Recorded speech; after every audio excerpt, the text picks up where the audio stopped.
जब मैंने श्रुति की हम लोग साथ में ही रहते थे जहाँ पे जामिया आरसीए में, तो मैंने जब उसकी नोट्स देखा तो I was like bro you new everything क्योंकि उसने इतना एफर्ट से वो नोट्स बनाई हैं, इतने एफर्ट से उसने डायग्राम्स, इंट्रो, बॉडी, कंक्लूजन सब कुछ डाला है कि गेट थ्रू होना ही था। तो अगर आप हर जीएस में 10 से 12 क्वेश्चन ऐसे करके आते हैं जो आपको पहले से पता है क्या लिखना है इसमें, यू आर थ्रू।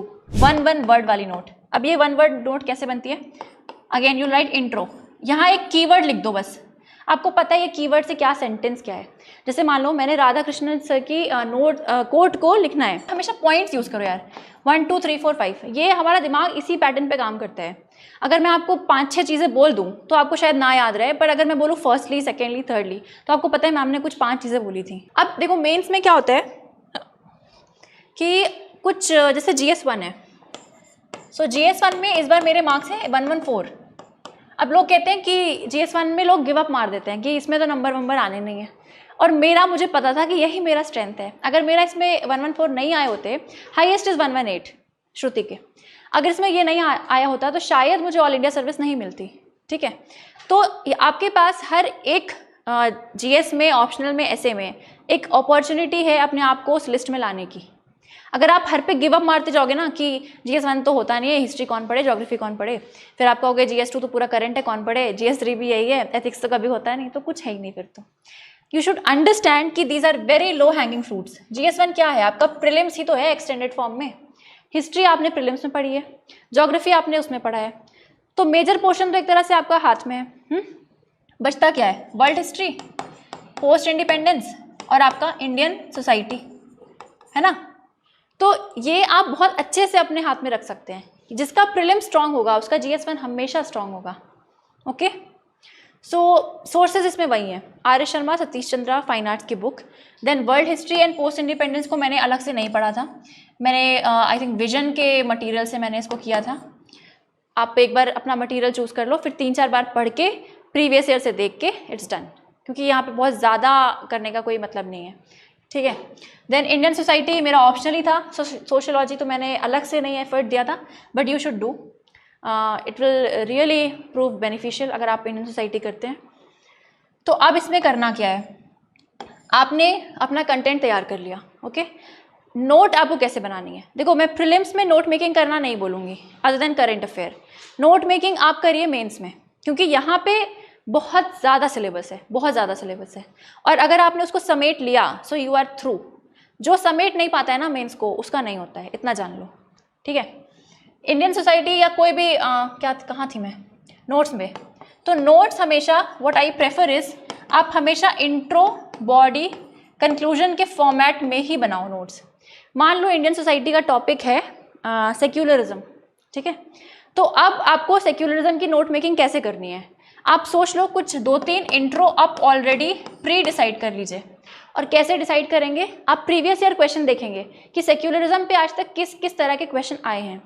कुछ 2-3 तरह से ही आते हैं, कभी वो वेस्ट से उसको कंपेयर करेगा, कभी चैलेंजेस पूछेगा, सेक्युलरिज्म के चैलेंजेस क्या हैं, कभी पूछेगा कि क्या ग्लोबलाइजेशन ने या एंटी सोशल एलिमेंट्स ने क्या किया है सेक्युलरिज्म के साथ। तो आप इस तरह से कुछ 3 इंट्रो ऑलरेडी प्री डिफाइन कर लो। वो क्या हो सकता है? आपकी डेफिनेशन हो सकती है, कोई कोट हो सकता है, या कोई रिसेंट इवेंट हो सकता है। ठीक है, इस तरह से आपने इंट्रो देख लिया। अब आप बॉडी में क्या डालेंगे? ये मैं नोट्स की बात कर रही हूँ। ठीक है, बॉडी में आप क्या डालेंगे कि आपने जहाँ से भी वो सोर्स पढ़ी, एक तो वो आपने डाला, उसके बाद आप अब प्रीवियस ईयर के चीज़ों को डालोगे। मान लो आज तक ये आपकी बेसिक बॉडी है सेक्युलरिज्म की, आपने जिस भी सोर्स से पढ़ा। टेक फॉर एग्जांपल आपको सिविल्स डेली मटेरियल दे रहा है, आपने उसको पढ़ा, आपने नोट बना ली उसकी। अब सेकेंड नोट क्या है? आज तक प्रीवियस ईयर में क्या आया है सेक्युलरिज्म को लेके, आपने वो डाल लिया। ठीक है, ये अब आपकी बॉडी कंप्लीट होती है। थर्ड, कंक्लूजन क्या है? आप प्री डिसाइड करो कि क्या 2-3 कंक्लूजन आप बना सकते हैं। आप किसी की बेस्ट प्रैक्टिस बता सकते हैं, या आप कोई इंडियन गवर्नमेंट जैसे UCC लाना चाहती है, यूनिफॉर्म सिविल कोड, या आप उसको जैसे सर्वपल्ली राधाकृष्ण की एक कोट है कि पंथ निरपेक्षता, सेक्युलरिज्म हिंदी कॉन्स्टिट्यूशन में पंथ निरपेक्षता बोला जाता है, धर्म निरपेक्षता नहीं है। पंथ मतलब आप हर एक आइडियोलॉजी में सेक्युलर हैं, धर्म इज जस्ट रिलीजन।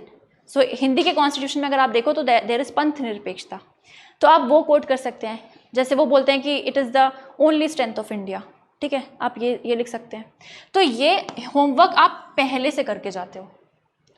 जब मैंने श्रुति की हम लोग साथ में ही रहते थे जहाँ पे जामिया RCA में, तो मैंने जब उसकी नोट्स देखा तो I was like bro you new everything क्योंकि उसने इतना एफर्ट से वो नोट्स बनाई हैं, इतने एफर्ट से उसने डायग्राम्स, इंट्रो, बॉडी, कंक्लूजन सब कुछ डाला है कि गेट थ्रू होना ही था।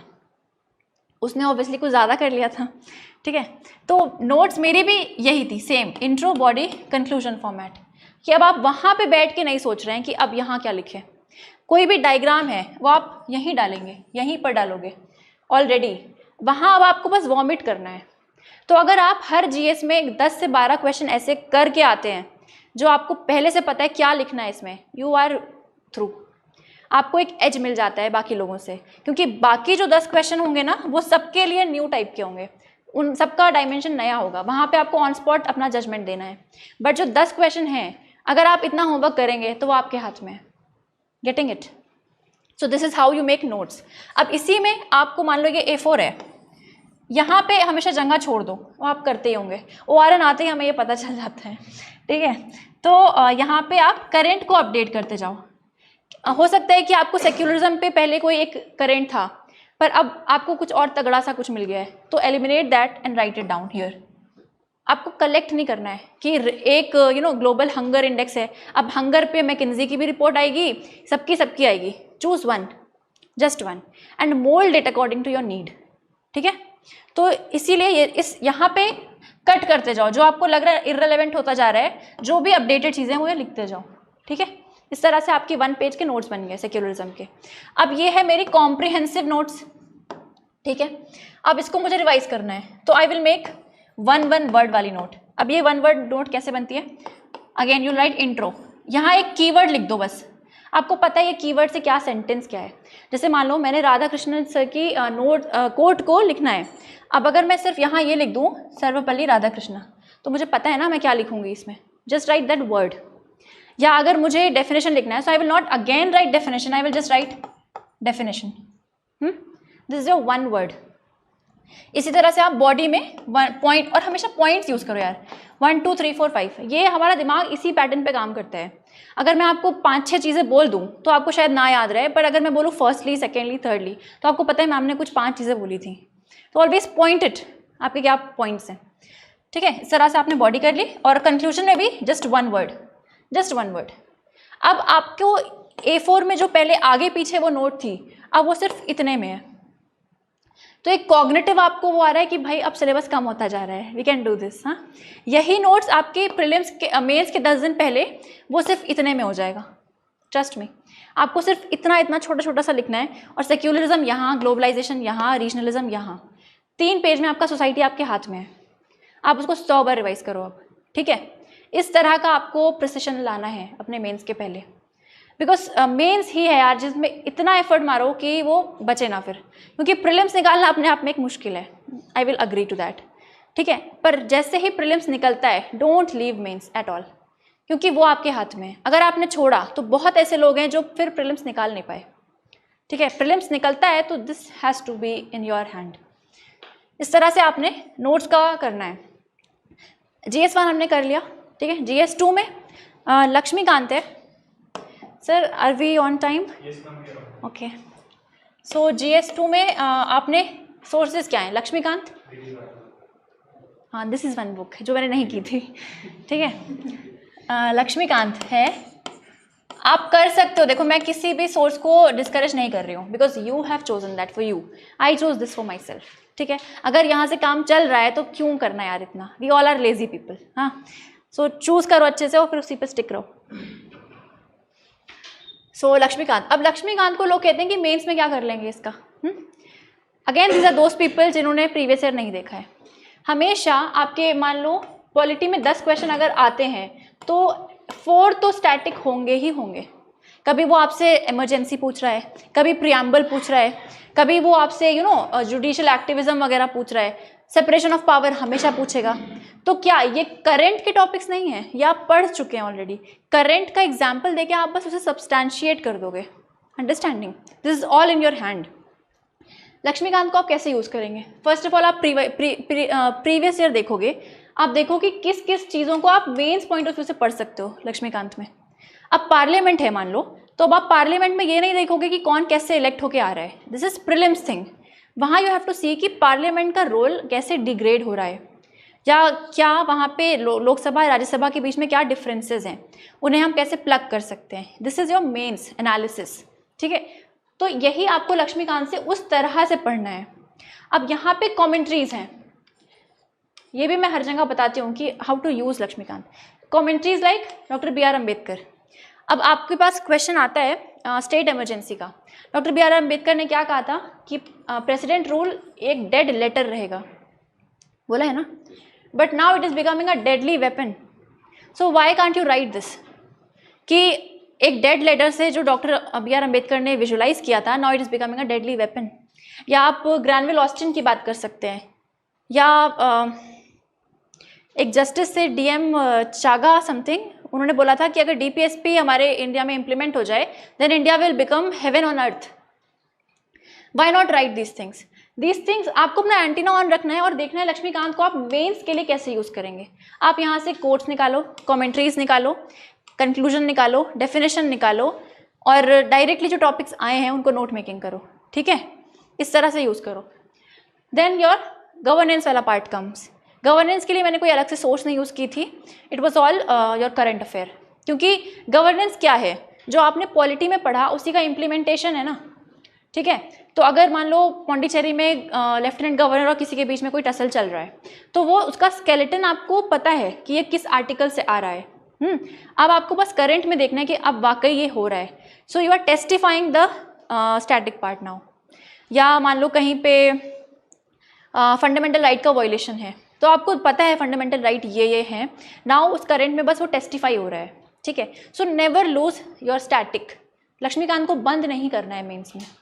गवर्नेंस बस उसका इम्प्लीमेंटेशन है, और गवर्नेंस के लिए आप सिर्फ न्यूज़पेपर पढ़ो, अच्छे से पढ़ो, ठीक है। मैं द हिंदू पढ़ती थी, आप अपने लिए इंडियन एक्सप्रेस या हिंदू में चूज़ कर लो, ठीक है। Now coming to your social justice वाला पार्ट। अब हाँ, वन मोर थिंग, आपने पॉलिटी का गवर्नेंस का कर लिया, अब फिर से यहाँ पे क्या है, एक वैल्यू एडिशन का कॉन्सेप्ट है। वैल्यू एडिशन मैं फिर से बताती हूँ कि don't go crazy about value addition, it is value addition. Add कर रहा है किसी चीज़ पे। आप ऐड कब करते हो? जब आपका फाउंडेशन बिल्ट है। फाउंडेशन ही नहीं है तो ऐड कहाँ करोगे? हवा में।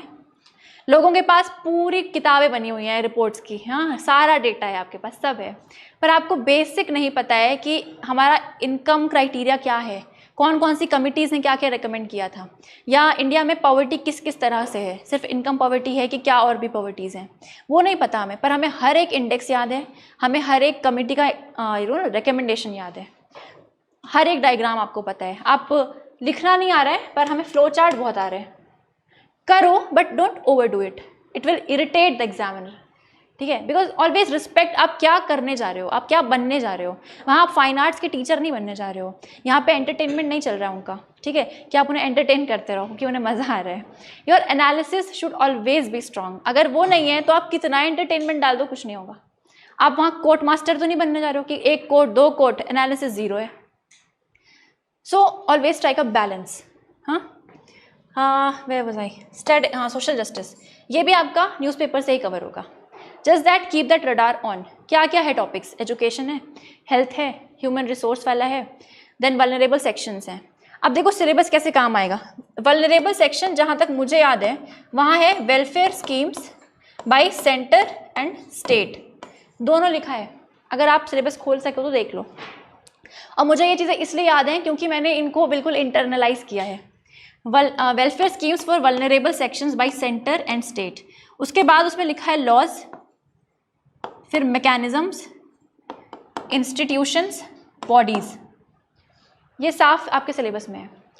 हम क्या करते हैं, सिलेबस को ऊपर ऊपर से पढ़ लिया, पर देखो उसने सेंटर भी पूछा है, स्टेट भी बोला है, उसने लॉज पूछे हैं, मैकेनिज्म्स लाइक रिजर्वेशन। अब EWS आता है तो वो यहाँ से आ रहा है, ये वल्नरेबल सेक्शन का एक मैकेनिज्म है अपलिफ्ट करने का। अगर मान लो नेशनल कमीशन फॉर वुमेन आ रहा है या NCBC आ रहा है, वो कहाँ से आ रहा है? वो इंस्टीट्यूशन से आ रहा है सोशल जस्टिस के, ठीक है। तो ऑलवेज अंडरस्टैंड ये क्वेश्चन आ कहाँ से रहा है, वो कहाँ से पता चलेगा, जब आपको सिलेबस यहाँ है, ठीक है।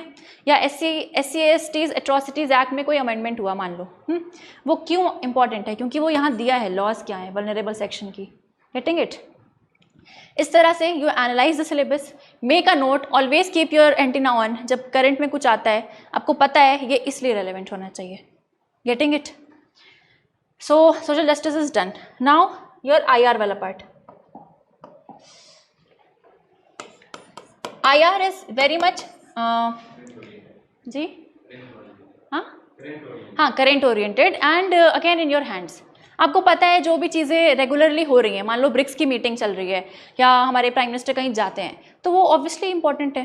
तो ये एक पार्ट है जहाँ बहुत ईजिली आप पता कर सकते हैं कि क्या आने वाला है। तो IR में क्या करना है आपको, करंट ही है यार, इसमें तो करंट ही है, पर जो बेसिक कोचिंग मटेरियल है उससे आप ये देख सकते हैं कि ट्रेस कर सकते हो कि इस कंट्री के साथ रिलेशन आज तक कैसे रहे हैं। जैसे इंडिया चाइना अभी जो है वो ऐसा नहीं था पहले, 10 साल पहले वो नहीं था, 20 साल पहले नहीं था। सो ऑब्वियसली नो की ये शुरुआत कहाँ से हुई और आज कहाँ है, ये आप समराइज कर सकते हैं हमेशा, और इससे आपको एक क्लैरिटी ऑफ कॉन्सेप्ट आएगा कि ऐसा अभी क्यों हो रहा है, ठीक है। तो always know the background of any country और any organisation that you are studying and then do it with your current जो आपका न्यूज़पेपर है, ठीक। इसमें भी आपको नोट मेकिंग वैसे ही करनी है, इंट्रो, बॉडी, कंक्लूजन, ओके। अब यहाँ पे कुछ चीज़ें होती हैं जो आप वैल्यू ऐड कर सकते हैं, लाइक एक होती है मिनी मैक्सिंग स्ट्रैटेजी। ये आई थिंक शिव शंकर मेनन जो फॉर्मर डिप्लोमेट हैं उन्होंने बताई है। मिनी मैक्सिंग क्या करती है, minimise harms and maximise your gains. कोई भी फॉरेन पॉलिसी इस पे काम करती है, you have to minimise harms and maximise gains. अगर इंडिया क्वाड का पार्ट है या ऑकस का पार्ट नहीं है तो क्यों है, क्योंकि वो इसमें से हार्म्स को मिनिमाइज करना चाहती है और अपने गेन्स को मैक्सिमाइज करना चाहती है। अगर इंडिया RCEP से विड्रॉ कर रही है तो क्यों कर रही है, अगेन उसको हार्म्स को कम करने हैं, गेन्स को मैक्सिमाइज करने हैं। तो आप ये कुछ चीज़ें स्ट्रैटेजीज वहाँ लिख सकते हैं, ठीक है। या कुछ कोड्स होते हैं, जैसे एक चीज़ होती है इंटरनल एक्सटर्नल बैलेंसिंग, हाँ। तो आपको इंटरनली एक स्ट्रॉन्ग कंट्री रहना है। अगर आपकी इकोनॉमी बिल्कुल गड्ढे में जा रही है और आप एक्सटर्नली बहुत स्ट्रॉन्ग हैं तो ये सस्टेनेबल नहीं है, एक दिन आप डूब जाओगे। या आप इंटरनली बहुत स्ट्रॉन्ग है पर आपके एक्सटर्नल रिलेशंस अच्छे नहीं हैं, तो अगेन ये सस्टेनेबल नहीं है। तो हमेशा इंटरनल एक्सटर्नल बैलेंसिंग की तरफ जाना है। तो ये आप कंक्लूजन में या वे फॉरवर्ड में दे सकते हो अपने आंसर्स के। सो ऑलवेज ये चीज़ें मुझे कहाँ से आती हैं, न्यूज़पेपर से आती हैं। न्यूज़पेपर में मुझे पता है कि क्या कैप्चर करना है। ये किसी फॉर्मर डिप्लोमेट ने बोला होगा इंटरनल एक्सटर्नल बैलेंसिंग, तो वो मैंने लिख उठाया और अपने करंट अफेयर के नोट्स में डाल दिया कि अब मैं इसको एज ए कंक्लूजन यूज़ कर सकती हूँ, या मिनी मैक्सिंग को मैं ऐसे यूज़ कर सकती हूँ। एक कोड होती है forging convergence managing divergence. Forge करना है कन्वर्जेंस को, मैनेज करना है डाइवर्जेंस को। ये हमारे एक्सटर्नल अफेयर मिनिस्टर जयशंकर कहते हैं। आप डायरेक्टली उन्हें कोट कर सकते हैं। जैसे इंडिया चाइना का रिलेशन है, so you have to forge convergence, और कन्वर्ज करो कि एशियन सेंचुरी, तो उसमें इंडिया चाइना का बहुत बड़ा रोल होगा, या साउथ एशिया में हमारा बहुत बड़ा रोल है इंडिया चाइना का। तो हमें कन्वर्ज करना है, फोर्ज करना है कन्वर्जेंस, और जो डाइवर्जेंस है उन्हें मैनेज करना है। ये चीज़ें आप लगा सकते हो यहाँ पे, ठीक है। So this is how you pick from newspaper. Coming to your GS3, sir I will be a little quick. हाँ, तो GS3 में अगेन अगर आपने सिलेबस को अच्छे से समझा है, you are through, trust me. देखो पहला लाइन क्या है सिलेबस का, इंडियन इकॉनमी, उसके बाद है इसमें प्लानिंग, मोबिलाइजेशन ऑफ रिसोर्सेस। यार मैं बहुत शॉर्ट में लिख रही हूँ, ठीक है। मोबिलाइजेशन ऑफ रिसोर्सेस, अच्छा ठीक है। Planning, mobilisation of resources, then comes your growth, then comes your development, then comes your employment. अब ये मुझे अभी तक क्यों याद है, इसलिए याद है क्योंकि मैंने इसको समझा है कि ये सिलेबस इसी तरह क्यों दिया है। मोबिलाइजेशन पहले क्यों नहीं लिख दिया उसने, क्योंकि पहले प्लानिंग होती है। हाँ, सिलेबस में एक फिलॉसफी है, ऑलवेज रिमेंबर। यूपीएससी ने बस कुछ रैंडम बना के नहीं दे दिया है, it's a very intelligent body. पहले आप इकोनॉमी में प्लान करते हो, फिर रिसोर्सेज को मोबिलाइज करते हो, फिर उससे जाके कहीं ना कहीं क्वांटिटेटिव ग्रोथ आती है, ग्रोथ से आपको क्वालिटेटिव डेवलपमेंट मिलता है, और फिर एक मुद्दा सबसे बड़ा एम्प्लॉयमेंट होता है। ये एक फिलॉसफी है सिलेबस की, ठीक है, अंडरस्टैंड इट। अब आप आंसर भी इसी तरह लिख सकते हो कि इकोनॉमी में कोई इशू है मान लो, तो क्यों है? क्योंकि प्लानिंग अच्छी नहीं है, मोबिलाइजेशन अच्छा हो नहीं रहा है रिसोर्स का, ग्रोथ जॉबलेस हो रही है, डेवलपमेंट पे हम ध्यान नहीं दे रहे हैं, एम्प्लॉयमेंट बढ़ता जा रहा है, अनएम्प्लॉयमेंट। हाँ, तो अब आपने अगर सिलेबस ही याद कर लिया एक क्रोनोलॉजी में, तो आपका आंसर बहुत ही मल्टी डायमेंशनल, बहुत ही ब्यूटीफुल आंसर बनेगा। इसी तरह से जब आप एग्रीकल्चर पढ़ते हैं तो उन्होंने क्या लिखा है? Major cropping pattern,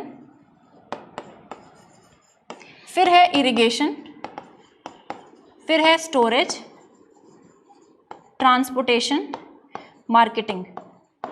again why do I remember this? Because it has a philosophy.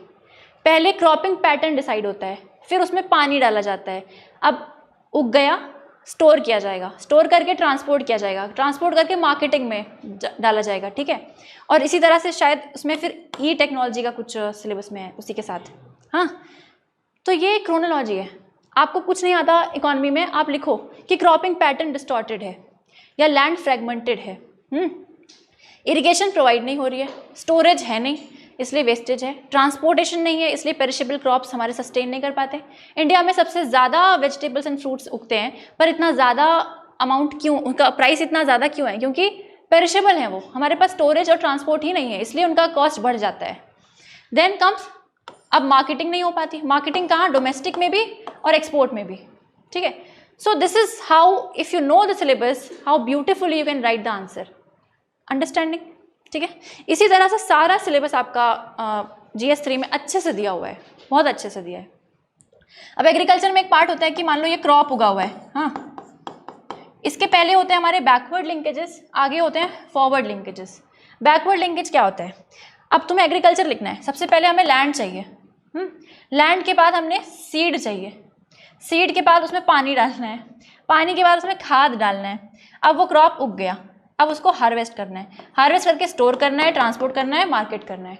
यही आपकी प्रॉब्लम्स हैं। लैंड फ्रैगमेंटेड है या तो है नहीं, सीड आपका सीड रिप्लेसमेंट रेशियो हो ही नहीं रहा है, सीड आपकी फार्म सेफ सीड है, सर्टिफाइड सीड आ नहीं रही है, इरिगेशन आपको मिल नहीं रहा है, पेस्टिसाइड फर्टिलाइजर में आपका सही प्रोपोर्शन में वो डाल नहीं रहे हैं। देन कम्स योर हार्वेस्ट वाला पार्ट, आपके पास मैकेनाइजेशन ऑफ एग्रीकल्चर नहीं है, स्टोरेज नहीं है। तो आप हमेशा एक कॉन्सेप्ट समझो, रटो मत चीज़ों को, रटो मत बिल्कुल भी, कॉन्सेप्ट समझो, ठीक है। तब आपको वो याद नहीं रखना पड़ेगा, आपको एक कॉन्सेप्ट की तरह वो हमेशा याद फ्लो करेगा। अगर आज मैं ये चीज़ें बोल पा रही हूँ इसीलिए क्योंकि मैंने कॉन्सेप्ट की तरह समझा है उन्हें, करेक्ट। इसी तरह से आप पूरा GS 3 करिए। तो उसमें सोर्सेज क्या हैं? योर बेसिक क्लास नोट्स, मेरा वाजीराम का था, एंड योर मृणाल सर के जो वीडियोज़ हैं, आई थिंक सबको ही पता होंगे वो, ठीक है, वो कर लीजिए। Then coming to your science and tech part, उसमें आपका करेंट ही है ज़्यादातर।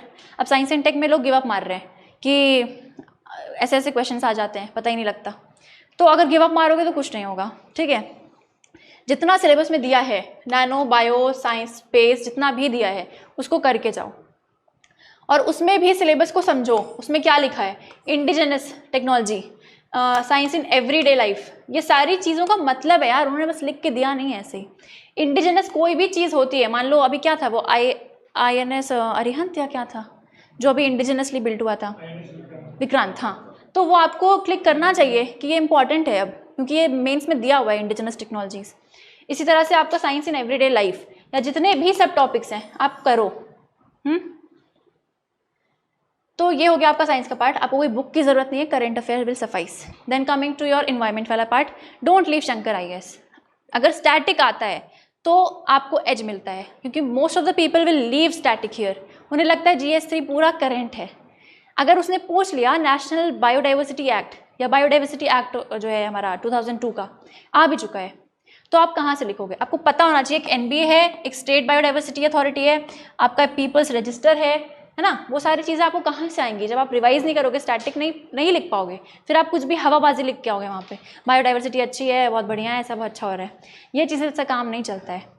सो always revise your Shankar. Then comes your disaster management, again a very much very low hanging fruit, कुछ 7-8 डिजास्टर हैं, प्रिपेयर योर नोट्स, जो करंट में रहा उसको और अच्छे से करो और लिखाओ, है ना। क्लाउड बस्ट इस बार लगातार हो रहा था, पार्वती वैली में इनफैक्ट मैं ट्रैवल कर रही थी और वहाँ पे क्लाउड बस्ट हुआ भी था, और मैंने बैठे बैठे सोच लिया ये तो आने वाला है इस बार, और आ भी गया था इस बार। तो कुछ 7-8 आपके हैं, उनको आप NDMA की उससे देखो। हाँ, अगेन प्रीवियस ईयर देखो पहले क्या आया है आज तक।